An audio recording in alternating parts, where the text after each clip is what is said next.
Bueno, vamos a continuar entonces con, nos habíamos quedado en la bolilla 3. Dentro de la bolilla 3 tenemos que estudiar el último tema, que es el tema 35. ¿Está? Fíjense que en el tema 35 dice procesos intestinales. ¿Está? Tenemos que repasar. Secreción, digestión y absorción que ocurre en intestino, sería en intestino delgado. ¿Ah? Eso es lo que el profe les va a preguntar entonces, así que vamos a... Se salió... Ahí está. Entonces,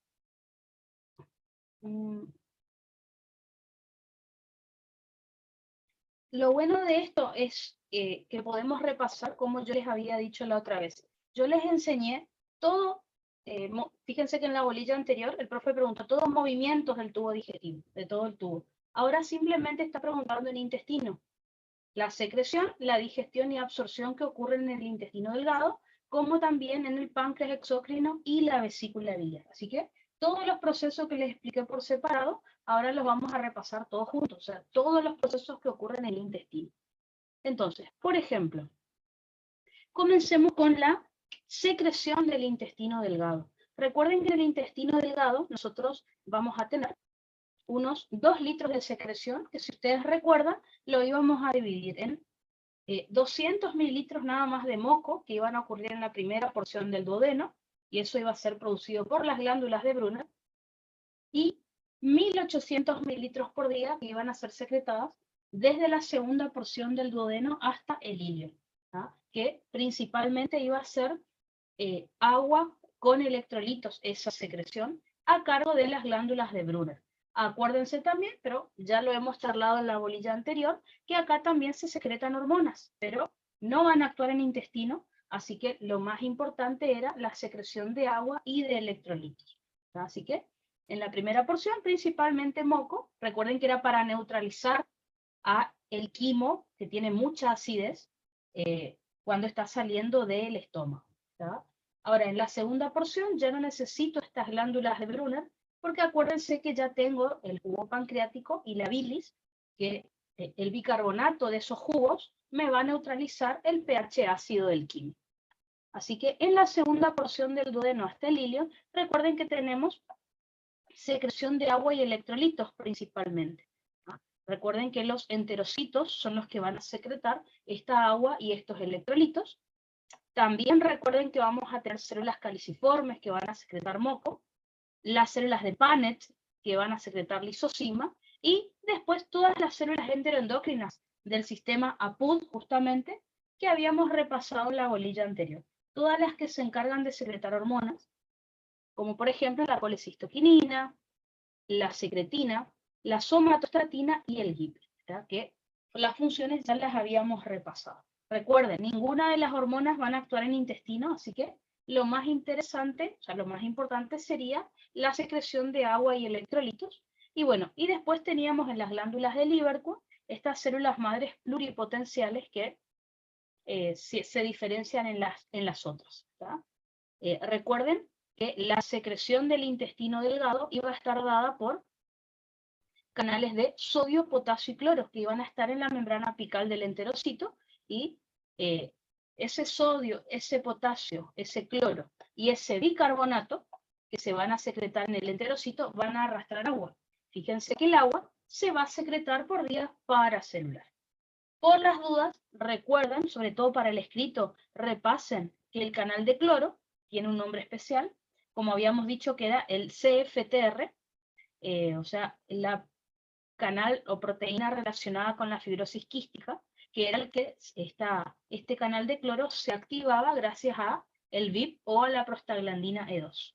Por eso yo les decía en el escrito, ojo si el paciente tiene un VIPoma, es decir, un tumor secretor de VIP, porque el exceso de VIP va a hacer que se secrete mucho cloro, lo cual arrastra potasio y sodio también, y bicarbonato, y eso va a generar presión osmótica sobre el agua. Así que por eso el paciente, cuando tiene un VIPoma, iba a tener diarrea, por ejemplo. Bueno, esta es una aclaración que yo también ya les había hecho el otro día. Recuerden que en el intestino delgado no se secreta ninguna enzima digestiva, porque todas están en contacto con la membrana apical del enterocito. Así que estas enzimas ya le vamos a repasar enseguida, porque también tenemos que estudiar absorción y digestión acá también. Así que eso sería en cuanto a la secreción del intestino delgado, bastante sencilla. Después dice digestión. Bueno, acuérdense siempre que hablen de la secreción, tienen que hablar de la regulación. En el intestino delgado, recuerden que no hay regulación humoral, porque todas las hormonas que vimos recién que se secretan en intestino delgado, no actúan en intestino delgado, actúan en estómago, en páncreas y en hígado. Así que la regulación va a ser simplemente mecánica, es decir, la distensión del músculo liso del tubo me va a estimular la secreción de agua y electrolitos, y después nerviosa, como siempre. En todo el tubo digestivo vimos que el parasimpático estimula la secreción y el simpático la inhibe. Otro tema que pide acá en este punto 35 es la absorción, digestión y absorción. Vamos a ver, cómo está pidiendo procesos intestinales, van a ver que, ¿por qué les digo intestino delgado? Porque en la bolilla siguiente pide lo de intestino grueso. Así que yo les he mostrado movimientos del intestino delgado. Acuérdense que teníamos movimientos de mezcla, que eran los de segmentación, y después los movimientos peristálticos. Después, ahora vimos secreción. La secreción es principalmente de agua, electrolito y moco. ¿Está? Otro punto del intestino delgado, me está pidiendo digestión y absorción. Acá tienen que separar dependiendo del nutriente del que ustedes quieran hablar. En el oral el profe estuvo preguntando mucho la digestión de nutrientes. Por ejemplo, a algunos chicos les ha tocado hidratos de carbono, a otros les ha tocado lípidos, por ejemplo.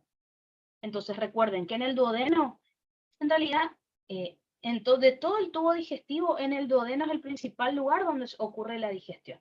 Recuerden que si hablamos de la digestión de hidratos de carbono, vamos a tener la amilasa pancreática, que es secretada junto con el jugo pancreático, y dentro de las intestinales tenemos la mayoría, que son las que van a digerir, fíjense, al almidón, que era un polisacárido, a la lactosa, a la sacarosa y a la maltosa, que eran disacáridos, y a las dextrinas, que eran oligosacáridos, de 3 a 9 moléculas de carbono.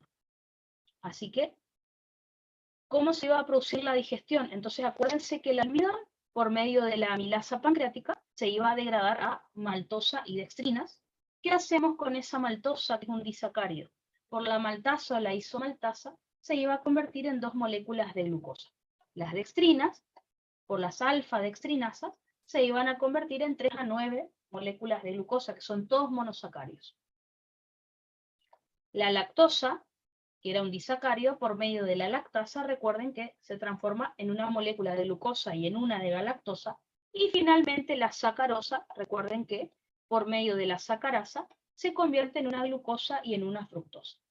Todos estos monosacáridos que se obtuvieron con la digestión de hidratos de carbono en intestino delgado, los vamos a absorber a sangre en los enterocitos de duodeno y yeyuno.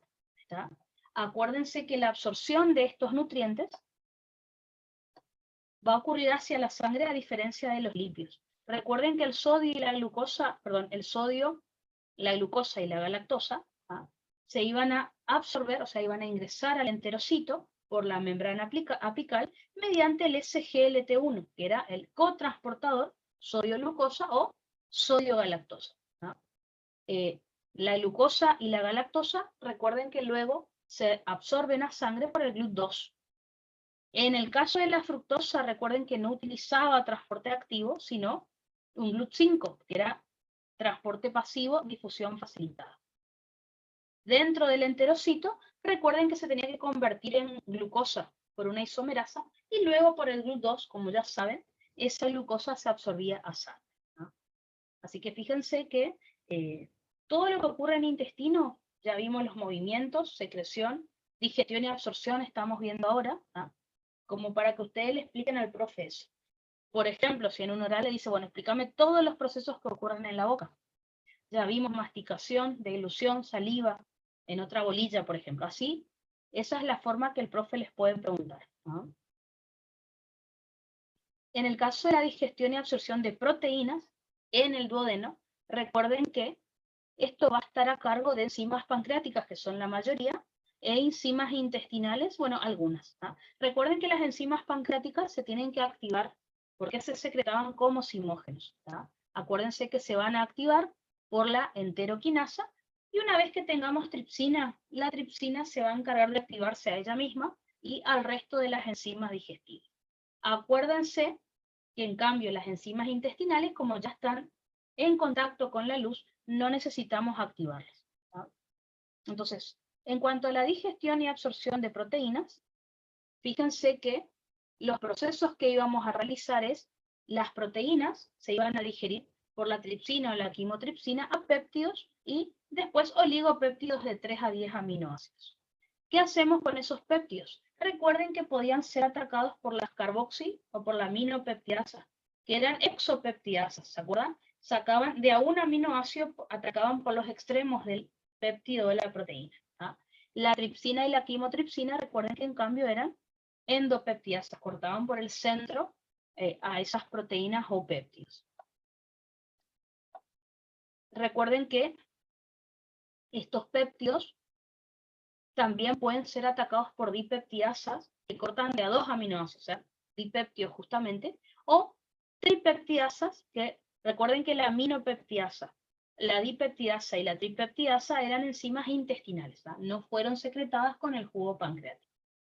Una vez que tenemos entonces cierta cantidad de aminoácidos, dipéptidos, tripéptidos y alguna que otra proteína, los vamos a absorber hacia la sangre, también en duodeno y yeyota. Y de vuelta a sangre, no hacia la linfa, digamos. ¿Cómo íbamos a realizar esa absorción?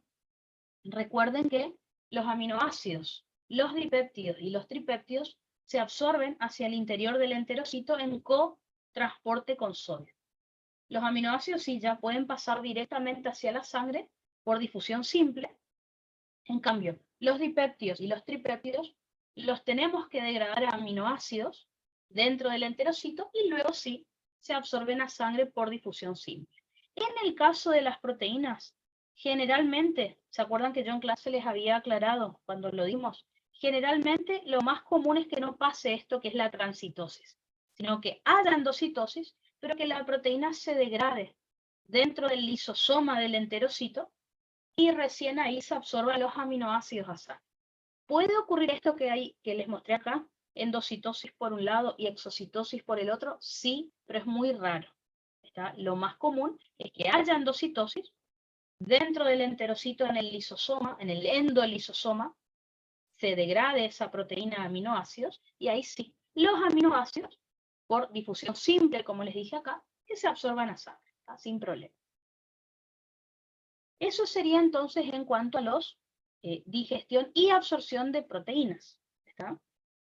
En cuanto a la digestión y absorción de lípidos, recuerden que esto lo íbamos a hacer en 3 pasos, digamos, y necesitábamos primero de la bilis, luego de las enzimas digestivas y luego de la bilis nuevamente. Recuerden que lo primero que íbamos a realizar era la emulsificación de las grasas. Entonces, en esas grandes gotas de grasa que vamos a tener en la luz del duodeno, la lecitina, que es un fosfolípido de la bilis, se unía para disminuir la tensión superficial del glóbulo de grasa, y si a eso le agregamos los movimientos de mezcla o de segmentación del duodeno, esos glóbulos de grasa se van a empezar a separar en gotas más pequeñas. Recuerden que a continuación actúan las enzimas digestivas para poder degradar a esos lípidos. En el caso de las enzimas que iban a actuar, solamente la lipasa pancreática era la única que se secretó con el jugo pancreático. Las otras eran todas intestinales. En el caso de, la lipasa pancreática, la fosfolipasa 2 y la colesterol-esterasa son pancreáticas, me equivoqué, y la lipasa intestinal es la única intestinal. Eso es lo que ya conocíamos. Entonces, recuerden que los triacilglicéridos van a ser atacados principalmente por la lipasa pancreática porque está en la luz del intestino. Por la lipasa intestinal, recuerden que no tanto, porque no está muy lejos de lo que está ocurriendo bien en el centro de la luz. Pero bueno, Recuerden que ahí los triglicéridos se iban a degradar primero a diacilglicéridos, luego a monoacilglicéridos y luego, finalmente, ácidos grasos libres y glicerol. Así que 3 ácidos grasos y un glicerol. Los fosfolípidos, mediante las fosfolipasados, se degradaban a ácidos grasos libres y lisolecitina, y los ésteres de colesterol, por medio de la colesterol-esterasa, se dividían en colesterol y ácidos grasos libres. Una vez que tenemos todo esto, inmediatamente el colesterol, la lisolecitina, el glicerol y todos los ácidos grasos por separado son tomados por las sales biliares y se forman las micelas. O sea, acá ya tenemos que repasar el transporte y absorción juntos de estos lípidos, ¿está? Que va a ocurrir en duodeno y ayuno, y a diferencia de lo que pasó en hidratos de carbono y en proteínas, acá todos los lípidos se van a absorber hacia la linfa, ¿está? Porque si no, recuerden que me podrían tapar los vasitos sanguíneos. Entonces, ¿qué es lo que vamos a absorber acá? Recuerden que para que pase esto, inmediatamente todos los lípidos por separado que teníamos son tomados por las sales biliares, se forman las micelas. Como ven acá en el dibujito, acuérdense que las micelas, es decir, las sales biliares, transportan hacia la membrana apical del enterocito a esos lípidos, los liberan ahí, y recuerden que las sales biliares vuelven a la luz para volver a formar nuevas micelas. Los lípidos que fueron depositados en la membrana apical del enterocito ingresan por difusión simple a través de la bicapa lipídica, se vuelven a reesterificar, o sea, se vuelven a unir para volver a formar los ésteres de colesterol, los triglicéridos y los fosfolípidos, se sintetiza el kilomicrón y recuerden que eso se va a absorber hacia la linfa, hacia el conducto quilífero central. Así que fíjense, con eso estudiamos, repasamos en realidad todos los procesos del intestino delgado, completito, ¿está? Secreción, digestión y absorción. Eso es el caso de nutrientes. Nos falta ver por último la absorción de agua y electrolitos. Recuerden lo que yo les había dicho, de los 9 litros de líquido que tenemos en la luz, recuerden que casi 7 litros son de secreciones de jugos nomás, de saliva, de estómago, todos los jugos. Y 2 litros es lo que consumimos con los alimentos. De estos 9 litros, 7.000 mililitros, o sea, 7 litros se absorben en el intestino delgado, en donde en el enterocito de yeyuno se va a absorber sodio, bicarbonato y agua, y en el ilion, cloruro de sodio con agua. ¿Está? Así que junto con los nutrientes que estuvimos estudiando hace un rato, por transporte, o con aminoácidos, dipéptidos, tripéptidos o con monosacáridos, el sodio se absorbe hacia el enterocito y luego pasa hacia la sangre por la bomba de sodio-potasio ATPase. En el caso de contratransporte, el sodio que ingresa hace contratransporte con protones. ¿Está? Todo el sodio y la glucosa, por ejemplo, que se van a reabsorber acá, arrastran agua, así que se produce la absorción de prácticamente el 78, el 80% del agua de todo el líquido que estaba en la luz del intestino. De los 9 litros, 7 más o menos se absorben así.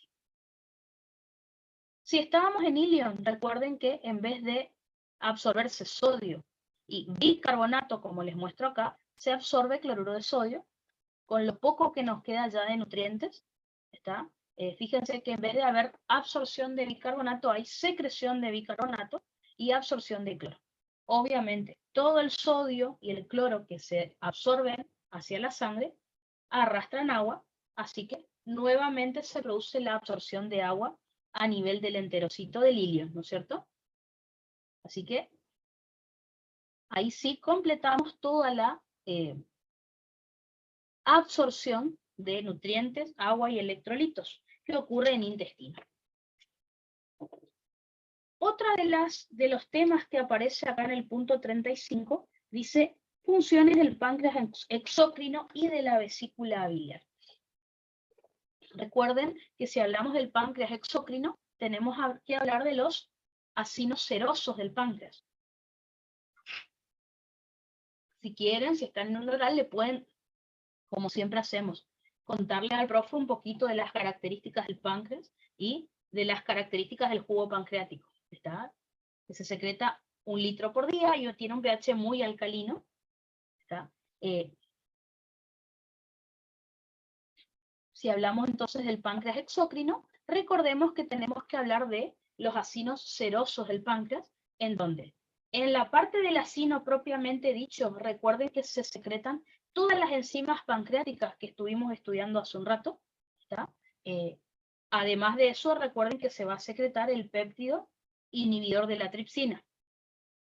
Lo que pasa es que esa secreción, recuerden que tenía muy poca cantidad de agua, entonces el conducto excretor es el que le va a aportar la alcalinidad y el agua al secretar bicarbonato de sodio y agua justamente. Así que recordemos, todas las enzimas que vimos hace un rato para la digestión de hidratos de carbono, lípidos y proteínas, fíjense que se van a secretar. No se olviden que las que sirven, las que nombramos hace un rato, para la digestión de proteínas se secretaban como zimógenos. ¿Está? Las que son para la digestión de lípidos e hidratos de carbono, no es necesario. Y aparte, como les dije recién, el péptido inhibidor de la tripsina, agua, la verdad que muy poco, y iones en las mismas cantidades que teníamos en plasma. En el conducto excretor, recuerden que sí, se va a secretar sodio, bicarbonato y agua, para que, recuerden, no se vayan a confundir con el conducto excretor de los acinos de las glándulas salivales. Acá vamos a secretar bicarbonato de sodio y agua. En cambio, en los conductos excretores de las glándulas salivales se absorbía cloruro de sodio y se secretaba potasio y bicarbonato, y prácticamente nada de agua. El sodio y el bicarbonato, recuerden que le van a dar alcalinidad al jugo pancreático y el agua le va a dar fluidez, porque el acino no tenía mucha agua. Fíjense que el sodio se va a secretar hacia la luz del conducto por la bomba de sodio-potasio ATPasa y el bicarbonato por contratransporte cloro-bicarbonato. Sodio y bicarbonato, recuerden que me van a arrastrar agua, ¿tá? Y ahí vamos a tener fluidez y pH alcalino de este jugo. Recuerden que la secreción ya era isotónica y seguirá siendo isotónica acá también. Por otro lado, recuerden, potasio se absorbe cuando hay secreción de sodio y el cloro se absorbe al mismo tiempo que se secreta bicarbonato. Recuerden que acá también tenemos la proteína relacionada con la fibrosis quística. No les va a preguntar el profe de fibrosis quística, pero bueno, es para recordar por ahí que el nombre raro que tiene. Recuerden que en cuanto a la regulación de la secreción pancreática, íbamos a tener la regulación nerviosa y la regulación humoral. En cuanto a la regulación nerviosa, parasimpático estimula al acino, propiamente dicho, así que no hay mucha secreción, y el simpático inhibe al acino. Y como ya estuvimos estudiando, repasando en las bolillas anteriores, recuerden, teníamos a la colecistoquinina, que estimulaba la secreción del acino propiamente dicho, el peristaltismo del conducto de Wilson y relajaba el esfínter de Oddi. Eso es lo que hemos dicho entonces en la bolilla anterior básicamente. En el caso de la secretina, recuerden que estimula al conducto excretor del acino pancreático para que secrete mucha agua y mucho bicarbonato de sodio. Y la somatostatina, recuerden que me inhibe la secreción tanto del acino como del conducto excretor. ¿Está? Así que fíjense que en varias bolillas que toca digestivo, más o menos las mismas cuestiones se repiten. ¿Está? Así que eso hay que tener en cuenta. En el caso de la vesícula biliar, piensen que tranquilamente acá el profe les puede pedir hígado también. ¿Está? Dice páncreas y vesícula biliar, pero por las dudas, repasen en el caso de hígado la secreción de bilis. Está que, no sé si está después, no. Bueno, básicamente ténganlo en cuenta por las dudas. Otro de los temas que aparece acá en el punto 35 es la vesícula biliar. Recuerden que la vesícula biliar se va a encargar del almacenamiento de bilis. Así que Aparte de eso, va a concentrar la bilis, ¿por qué? Porque del hígado, recuerden que venía muy diluida, así que se va a concentrar, ¿qué quiere decir? Que se le va a sacar agua para que los solutos parezcan que están aumentados y tengan más potencia a la hora de realizar la digestión. Y cuando llegue el estímulo necesario, que es la colecistoquinina, se contrae la vesícula y vacía su contenido a través del conducto colédoco y por la a la segunda mitad del duodeno, ¿no? En cuanto a la secreción de la vesícula biliar, recuerden que el parasimpático puede estimular un poco tanto la secreción del hepatocito como la contracción de la vesícula. El simpático va a inhibir o nuevamente la regulación por parte de las hormonas. Recuerden que la colecistoquinina estimula la secreción de bilis por el hepatocito, estimula el peristaltismo del conducto colédoco y me relaja el esfínter de Oddi. Además me va a contraer la vesícula biliar. En el caso de la secretina, estimula el conductillo biliar, lo mismo que hizo con el conducto excretor de los acinos pancreáticos. Estimula la secreción de bicarbonato de sodio y de agua. Y en el caso de la somatostatina, inhibe la secreción del hepatocito, del conductillo biliar e inhibe el vaciamiento de la vesícula. ¿Tá? Acá dice funciones del páncreas exócrino en la vesícula biliar, pero bueno, podría ser que el profe les pregunte acerca del hígado, o sea, cómo se forma la bilis, por ejemplo, ¿no? Perfecto, entonces. A ver, esperen que vamos a cortar acá.